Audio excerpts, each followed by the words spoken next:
Hello guys, welcome back again to Indian coding. So इस lecture में हम सीखेंगे कि स्टैंडर्ड डेविएशन क्या होता है और इसको हम कैलकुलेट कैसे कर सकते हैं। So standard deviation is a number that describe how spread out the values are.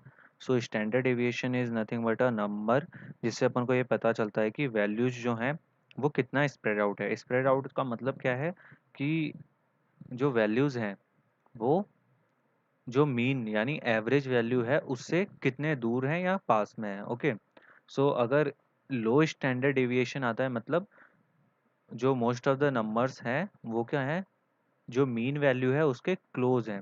अगर हाई स्टैंडर्ड डेविएशन आता है मतलब जो वैल्यूज हैं वो एक वाइड रेंज में फैली हुई है, मतलब अपने मीन वैल्यू से उनका डिस्टेंस क्या है, ज़्यादा ज़्यादा है। ठीक है, इसको एक एग्जांपल से समझ लेंगे हम।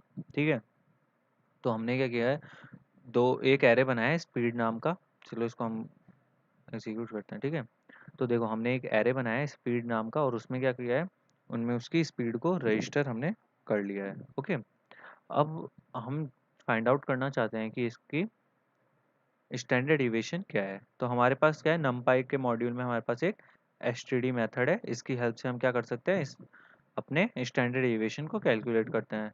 तो हम इसको एक बार एग्जीक्यूट कर लेते हैं। तो इसका जो स्टैंडर्ड डिविएशन आ रहा है वो 0.9 का आ रहा है। मतलब देखो, और आपको देखने में भी पता चल रहा हो कि मोस्ट ऑफ द वैल्यूज क्या है, इसके मीन के आसपास ही है। मतलब जो भी इसका एवरेज वैल्यू आएगी उसके आसपास ही, मतलब 0.9 के डिफरेंस पे ही सारी मोस्ट ऑफ द वैल्यूज हैं। ठीक है, और सेम हमने क्या किया है, हमने वापस एक कार की क्या है स्पीड को रिकॉर्ड किया है। ठीक है, और इसके लिए हमने चेक कैलकुलेट करा है कि हमारा जो मीडियन है वो क्या आता है।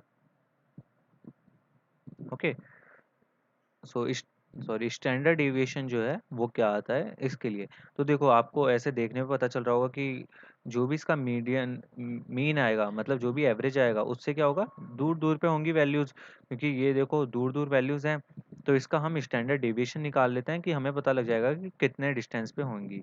ओके, सो इंडेंट सही कर लेते हैं हम, देन एग्जीक्यूट करते हैं। तो देखो इसकी जो वैल्यू आई है वो 37.8 समथिंग आई है। ओके, तो मतलब जो मेन वैल्यू है उससे इतने फार रेंज पे अदर वैल्यूज होंगी।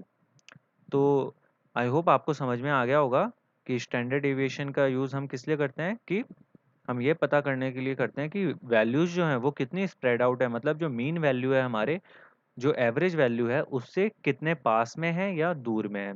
अगर लो स्टैंडर्ड डेविएशन होता है तो मतलब वो एवरेज वैल्यू के पास में है, अगर हाई होता है मतलब वो एवरेज वैल्यू से वाइडर रेंज पे है। So I hope guys you got all the point I have covered in this lecture. If you still have any queries, and please put it out in the Q&A section. Thank you.